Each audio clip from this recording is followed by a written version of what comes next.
ধ্বংসস্তূপ থেকে আবার দাঁড়িয়ে যায়।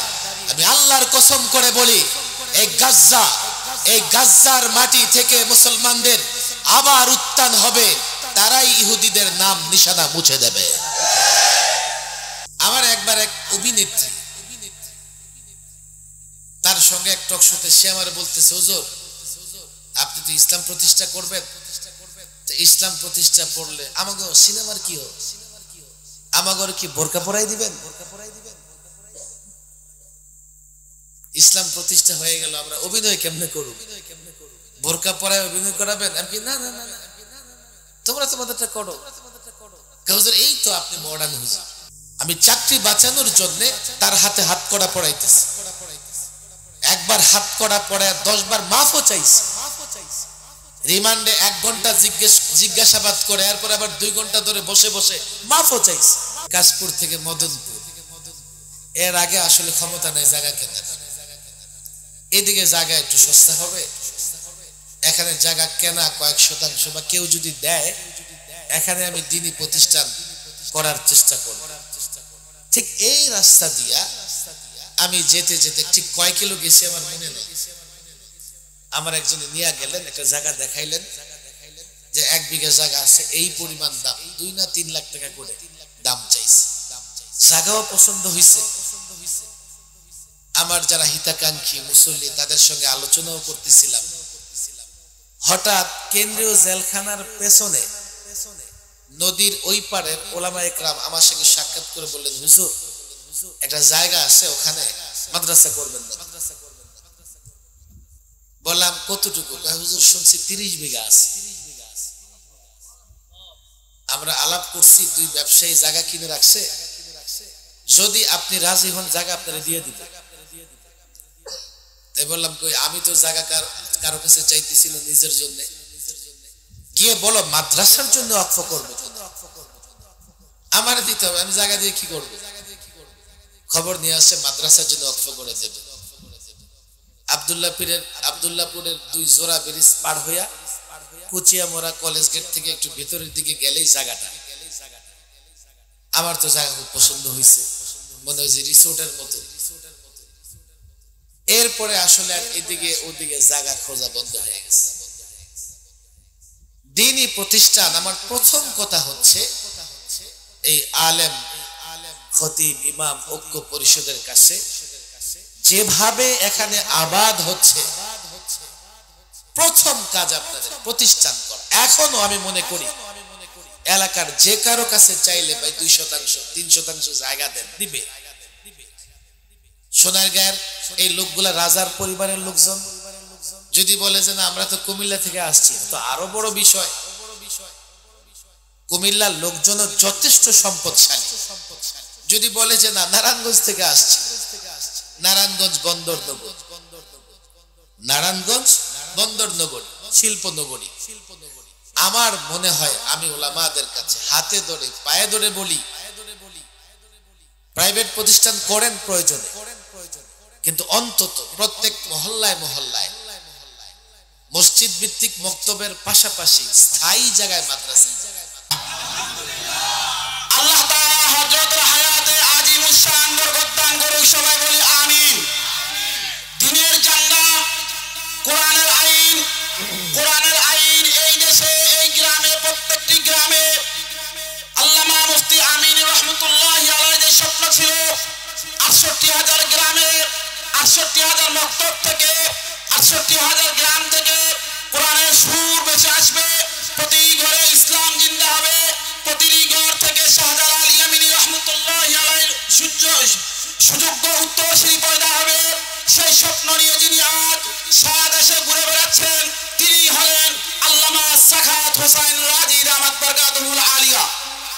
এর জন্য আমরা সকলে হৃদয়ের গভীর থেকে, অন্তঃস্থল থেকে হযরতের জন্য দোয়া করি, আল্লাহ তাআলা ওনার মাধ্যমে এই জমিনে আল্লাহর দ্বীন যেন জিন্দা হয়। হযরতের মূল্যবান নসিহত পেশ করার জন্য সবিনয় অনুরোধ করছি ইমাম ওলামা ঐক্য পরিষদের পক্ষ থেকে এবং অত্র এলাকার তাওহীদি জনতার পক্ষ থেকে।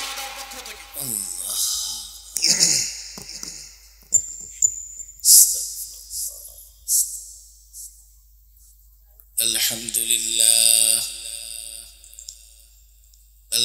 لله نحمده ونستعينه ونستغفره ونؤمن به ونتوكل عليه ونعوذ بالله من شرور أنفسنا ومن سيئات أعمالنا من يهده الله فلا مضل له ومن يضلله فلا هادي له ونشهد أن لا إله إلا الله وحده لا شريك له ونشهد أن محمدا عبده ورسوله أما بعد فأعوذ بالله من الشيطان الرجيم بسم الله الرحمن الرحيم لولا ينهاهم الربانيون والأحبار عن قولهم الإثم وأكلهم السحت لبئس ما كانوا يصنعون صدق الله مولانا العظيم وصدق رسوله النبي الكريم ونحن على ذلك من الشاهدين والشاكرين والحمد لله رب العالمين ইমাম খতিব উলামা ঐক্য পরিষদ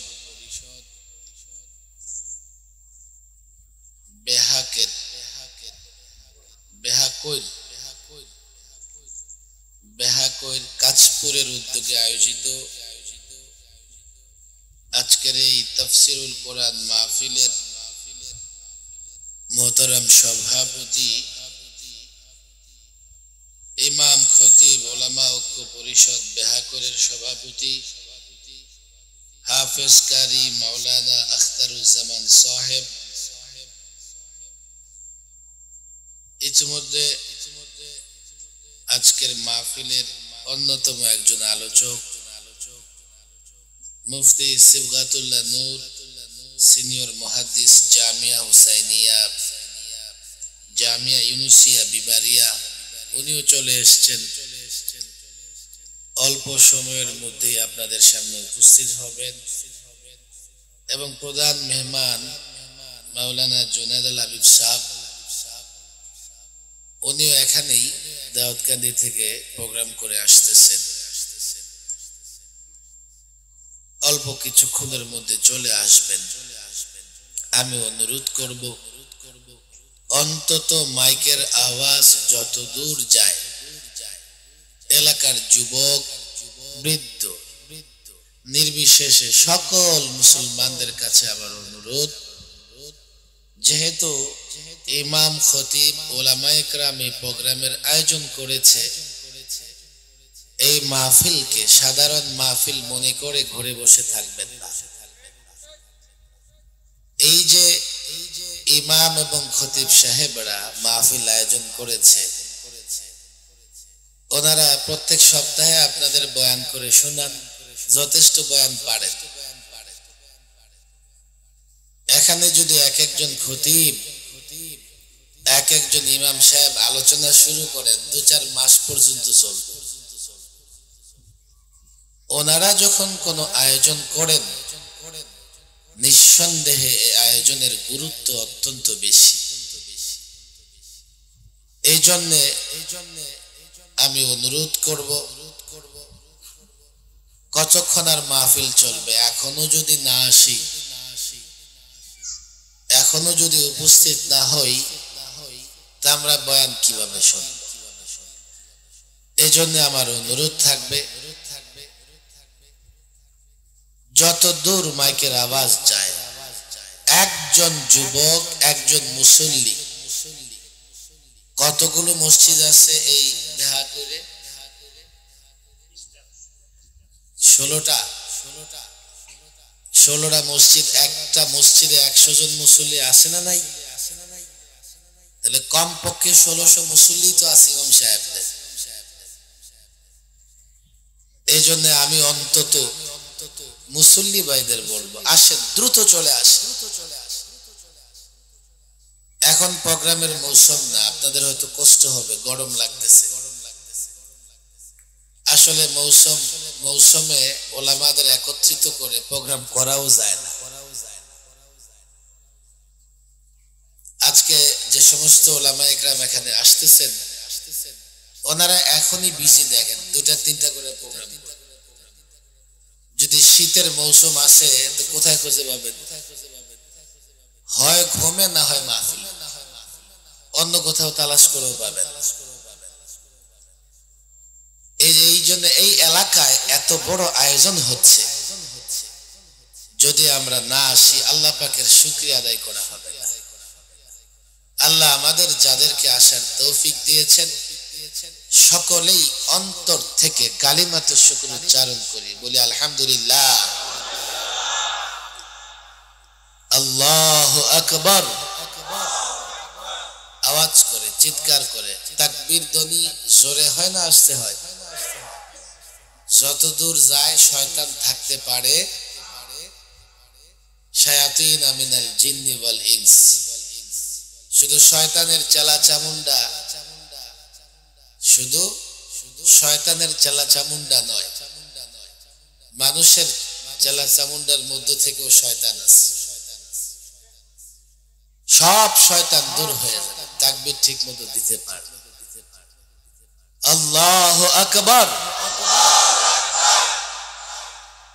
মাশাআল্লাহ, বড় দামি এলাকা। এখন এটা আমি আসতেছিলাম আর চিন্তা করতেছিলাম, ঠিক সেই 90-এর দশকে আমার বাড়ি রাস্তা দিয়া কুমিল্লা হোমনা, যাতায়াতের পথে এই কাশপুর ব্রিজে যাওয়ার আশেপাশে দুই ধারে অনেক ওই যে বেদে ফ্যামিলি দেখা যায়।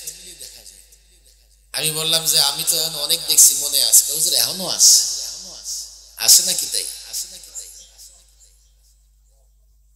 এই এলাকাটা এক ধরনের একটা পরিত্যক্ত এলাকার মতো ছিল। মাশাআল্লাহ, এখন কোন সুন্দর এলাকা। এবং ঢাকার এত কাছাকাছি যদি এলাকাটা একটা পরিকল্পনা নিয়ে গড়ে ওঠে, তো গুলশান বনানীর চেয়ে উন্নত হবে। 0 পয়েন্ট থেকে গুলশান বনানী যাইতে যত সময় লাগে, এর অর্ধেক সময় কাশপুর আসা যাবে। তাহলে এই যে এত সুন্দর একটা এলাকা, এবং এটা যেহেতু সোনারগাঁয়ে পড়ছে, আমি তো বলি এটা তো রাজ পরিবারের এলাকা। এই সোনারগাঁ বাংলাদেশের রাজধানী ছিল লম্বা সময়। বাংলাদেশ না, এটা বাংলাদেশ বললে ভুল হবে, ত্রিপুরা, অর্থাৎ এই বঙ্গের রাজধানী ছিল সোনারগাঁ। কয়েকশো বৎসর যদি এটা রাজধানী থাকে, তো রাজা না হয় মন্ত্রী, না হয় রাজ দরবারের লোকজন তো বসবাস করছে আশেপাশে। তাহলে এই এলাকার লোকজনের ভেতরে রাজ পরিবার এমন একটা স্বভাব চরিত্র থাকাটা স্বাভাবিক। আর এটার একটা প্রমাণও আমি পাই। এই এলাকার বিশেষ করে নারায়ণগঞ্জের লোকদের ভেতরে সোনারগাঁয়ের লোকজন সবচেয়ে বেশি ভদ্র। আমার মনে আছে আজ থেকে 20-30 বছর আগেও ঢাকায় যে কোনো দিনই আন্দোলন কর্মসূচিতে আমি সোনারগাঁয়ের লোকদেরকে আগে দেখতাম। আমি জানি না এখানে আপনারা কেউ আসেন কিনা। আল্লামা মুফতি আমিন রহিমাহুল্লাহ কোন কর্মসূচি ডাক দিলে সবার আগে প্রোগ্রাম দিতেন সোনারগাঁয়ে। তখন এই কাশপুর এলাকা সেভাবে তৈরি হয়নি, হয়তো গ্রাম ছিল কোথাও কোথাও। বড় সুন্দর একটা এলাকা হয়েছে। পরিকল্পনা নিয়ে যদি এলাকা ঘরে উঠে, আপনারা রাস্তায় উঠবেন তো 10-12 মিনিটে চলে যাবেন কোথায়? Motijheel, 0 point, Baitul Mukarram, high court, supreme court, Dhaka university, সব আপনাদের থেকে কাছে। বড় সুন্দর এলাকা। এই জন্যে আমার বড় আকাঙ্ক্ষা ছিল এখানে আমি একটা দ্বীনি প্রতিষ্ঠান বানাবো। আপনাদের কষ্ট হচ্ছে না তো? আমার পরে কিন্তু 2জন বড় মাপের বক্তা আছে, আমি আসলে সেই মাপের বক্তাও না।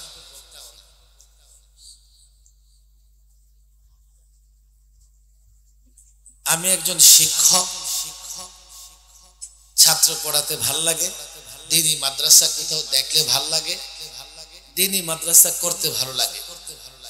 এবং আমি মনে করি কোন এলাকায় একটা দ্বীনি প্রতিষ্ঠান যদি গড়ে উঠে, ওই দ্বীনি প্রতিষ্ঠান 1 বৎসরে দ্বীন এবং ইসলামের এত কাজ করবে, 1 লক্ষ মাহফিল দিয়াও দ্বীনের এত কাজ করা যাবে না।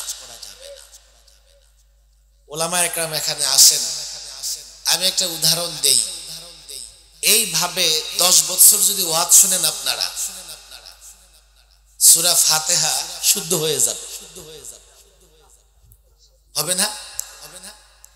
কেন হবে না? কারণ মাহফিলে তো আমরা এই চেষ্টাটা করি না। এক একজনকে সূরা ফাতিহা শুদ্ধ করে পড়ানোর চেষ্টা মাহফিলে হয়, আর সেটা সম্ভব না। আমি যদি 10টা বছর ওয়াজ করি বা আপনারা শোনেন, 2 রাকাত নামাজ সুন্নত মোতাবেক পড়তে পারবেন, এই যোগ্যতা হয়ে যাবে। আজ পর্যন্ত কোন মাহফিলে কি এমন হয়েছে, এই দাঁড়ান দাঁড়ান সবাই দাঁড়ান, নিয়ত করেন 2 রাকাত নামাজ সুন্নত মোতাবেক পড়ে দেখান? কোন মাহফিল এমন হয়েছে?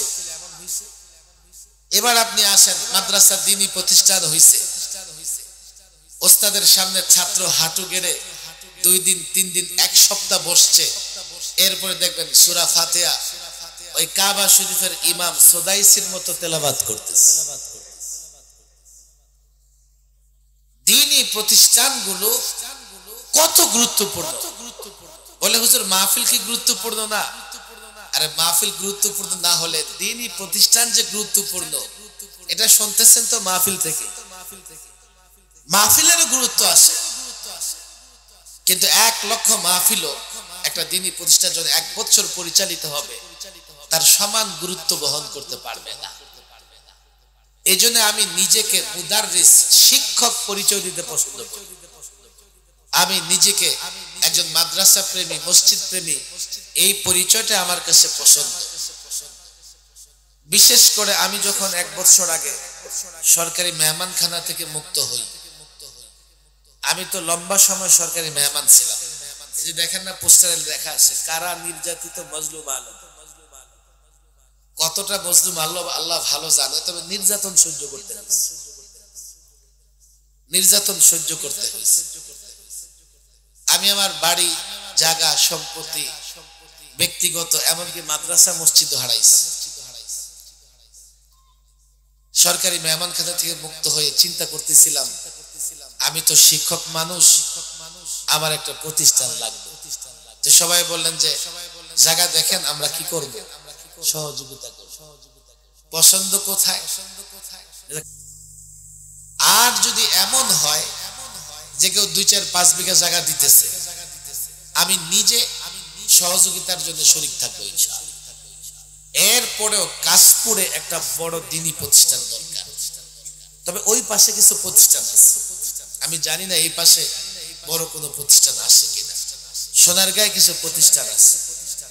আলেম ওলামাদের কাছে আমার বিনীত অনুরোধ, দ্বীনি প্রতিষ্ঠান বানান। প্রত্যেকটা মুসলমান চায় তার সন্তান কোরআন পড়ুক বিশুদ্ধভাবে, নামাজ ঠিক মতো পড়তে পারুক, তার সন্তান বেহায়াপনায় জড়িত না হোক, তার সন্তান অশ্লীল কাজে জড়িত না হোক। প্রত্যেকটা মা বাবা চায়। 2-4টা ফ্যামিলি এমন থাকতে পারে যারা সন্তানের ভবিষ্যৎ নিয়ে ভাবে না, কিন্তু আমি জানি, আমি দেশের মানুষের নার্ভ টাচ করে দেখেছি। প্রত্যেকটা মুসলমান চায় তার ছেলে নামাজ পড়বে, রোজা রাখবে, তেলাওয়াত করবে, ভদ্র হবে, সভ্য হবে। না হলে আমরা বাঁচতাম না। ওই 15 পরে আমাদেরকে পাঠাই দিত কোনো না কোনো দেশে। কিন্তু তারা জানে আমরা যে কথা বলতেছি, আমার হাতে যে হাত কড়া পড়ায়, সেও জানে সাগত সাহেব বলতেছে যা সঠিক। আমি চাকরি বাঁচানোর জন্য তার হাতে হাত কড়া পড়াইতেছি। একবার হাত কড়া পড়ায় 10 বার মাফও চাইছে। রিমান্ডে 1 ঘন্টা জিজ্ঞাসাবাদ করে, এরপর আবার 2 ঘন্টা ধরে বসে বসে মাফও চাইছে। আমরা যে দায়িত্ব নিয়ে কথা বলছি, রিস্ক নিয়ে কথা বলছি, আমরা জানি।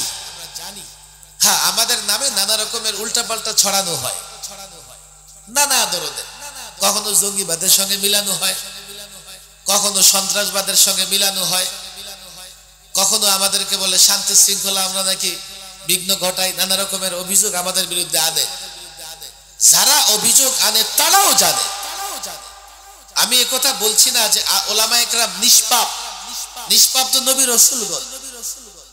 মানুষ হিসেবে আমার দ্বারা গুনাহ হতে পারে, মানুষ হিসেবে আমার দ্বারাও অনৈতিক কাজ হতে পারে। আমি শয়তানের ধোঁকা ওয়াসওয়াসা থেকে নিরাপদ নই, হতে পারে। কিন্তু আলেমদের উপরে টর্চারের মূল উদ্দেশ্য ছিল আপনাদের কাছ থেকে আলেমকে বিচ্ছিন্ন করে দেওয়া।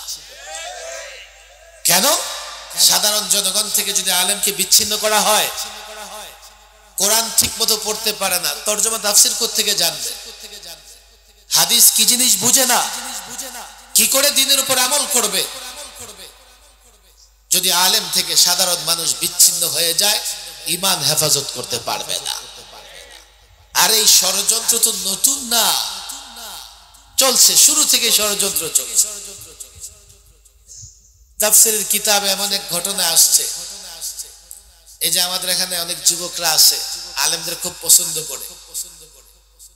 এক যুবক আলেমের সঙ্গে সম্পর্ক রাখে, আর আলেম থেকে জিজ্ঞেস করে করে দ্বীনের উপরে চলার চেষ্টা করে।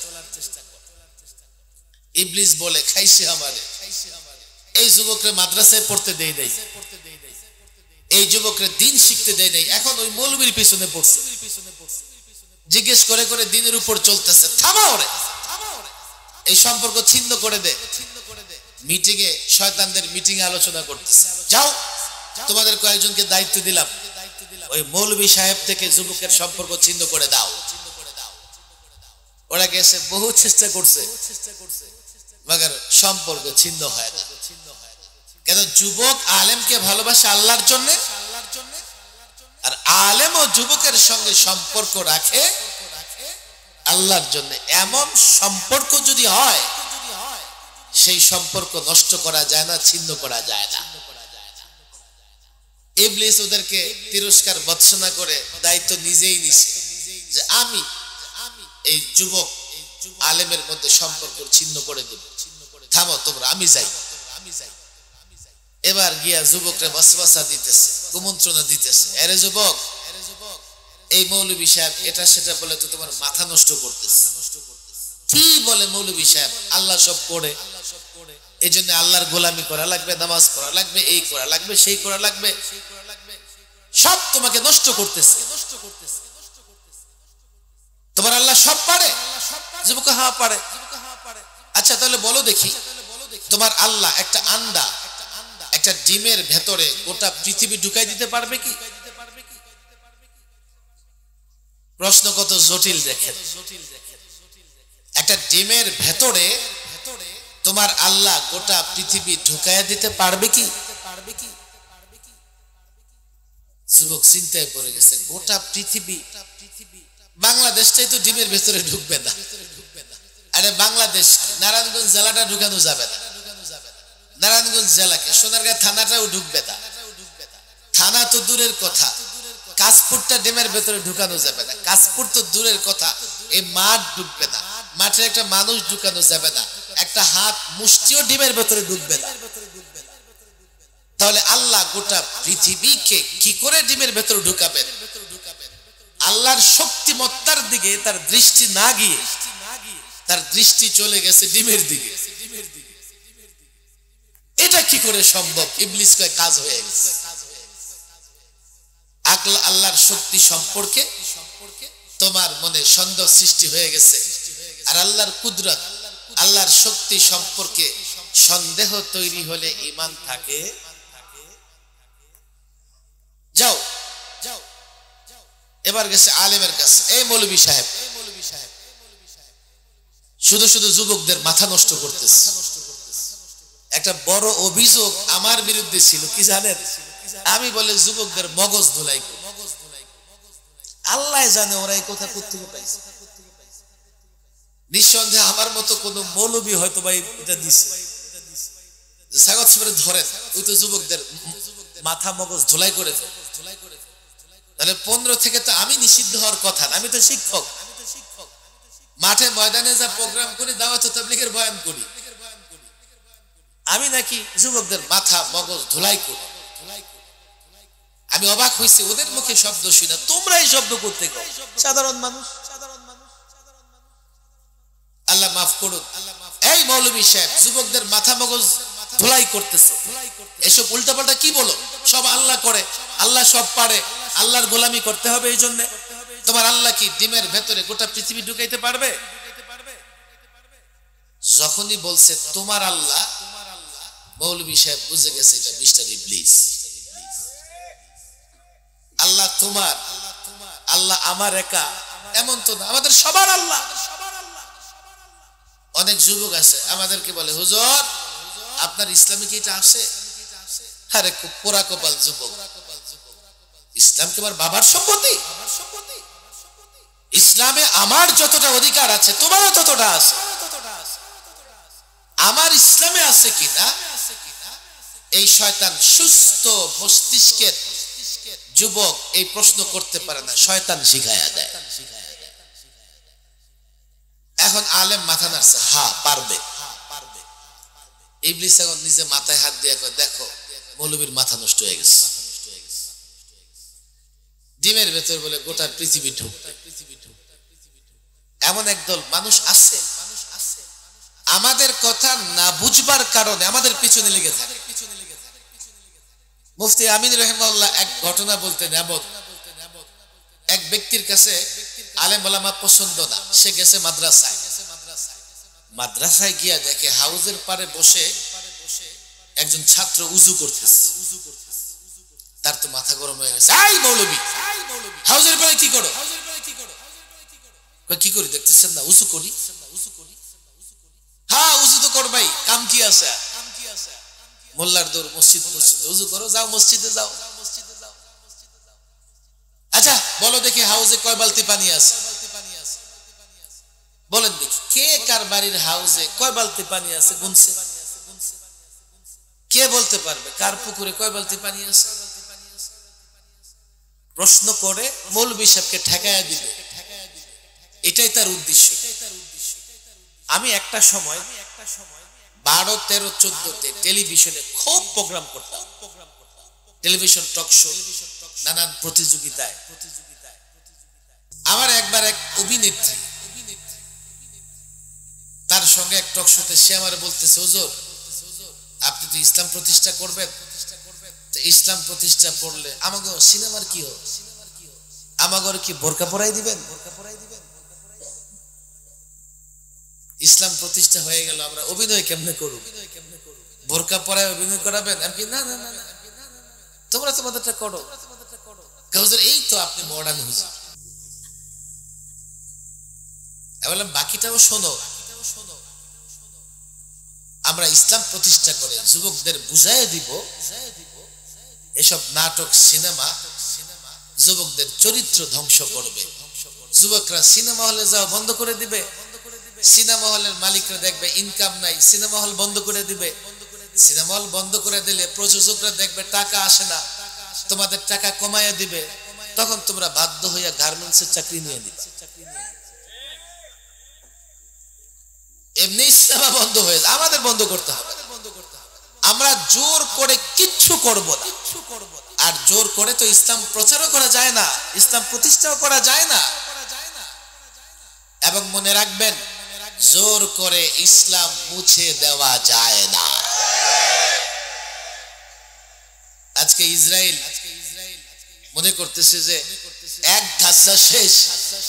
আরে এই পৃথিবীতে এমন ইমতিহান পরীক্ষা অনেক দিয়েছে, আমাদের অনেক ভূখণ্ডে হত্যাযজ্ঞ চালানো হয়েছে, অনেক ভূখণ্ড বিরান করে দেওয়া হয়েছে, অনেক ভূখণ্ড ধ্বংস করে দেওয়া হয়েছে, কিন্তু মুসলমান ধ্বংস হয় না, ধ্বংসস্তূপ থেকে আবার দাঁড়িয়ে যায়। আমি আল্লাহর কসম করে বলি, এই গাজ্জার মাটি থেকে মুসলমানদের আবার উত্থান হবে, তারাই ইহুদিদের নাম নিশানা মুছে দেবে। জোর করে ইসলাম প্রতিষ্ঠা করি না, করা যায় না, করতে চাইও না। কত রকমের প্রশ্ন করে আমারে ঠেকাইয়া দিবে। গরম লাগতেছে মনে হয়। 2 লিটার 3 লিটার 4 লিটার 5 লিটার বালতি আছে না নাই? 50 লিটারের বিশাল বালতিও আছে। আপনি বলেন আপনার বালতি কত বড়? বালতি যদি হাউজের সমান হয় তাহলে 1 বালতি পানি আছে। বালতি যদি হাউজের অর্ধেক হয় 2 বালতি পানি আছে। বালতি যদি হাউজের 3 ভাগের 1 ভাগ হয় 3 বালতি পানি আছে। 4 ভাগের 1 ভাগ হলে 4 বালতি। এবার আপনি বালতি আইনা হাউজের পানি মাইপালো, ঠেকায় দিবে। ইবলিসকে হায় হায় বলেন কি? জিনের ভেতরে গোটা পৃথিবী কি করে প্রবেশ করে? মৌলভী সাহেব তো বুঝে গেছে। ইবলিস শুধু একটা আয়াত তেলাওয়াত করে শোনাই দিয়েছে, ইন্নামা আমরুহু ইযা আরাদা শাইআ আইয়াকুলা লাহু কুন ফায়াকুন। Presents by Kuakata media centre. হক্কানি আলেমদের নিত্য নতুন ভিডিও পেতে আমাদের চ্যানেলটি সাবস্ক্রাইব করুন। কুয়াকাটা মিডিয়া সেন্টার, ইসলামিক বিনোদনের বিশ্বস্ত সঙ্গী।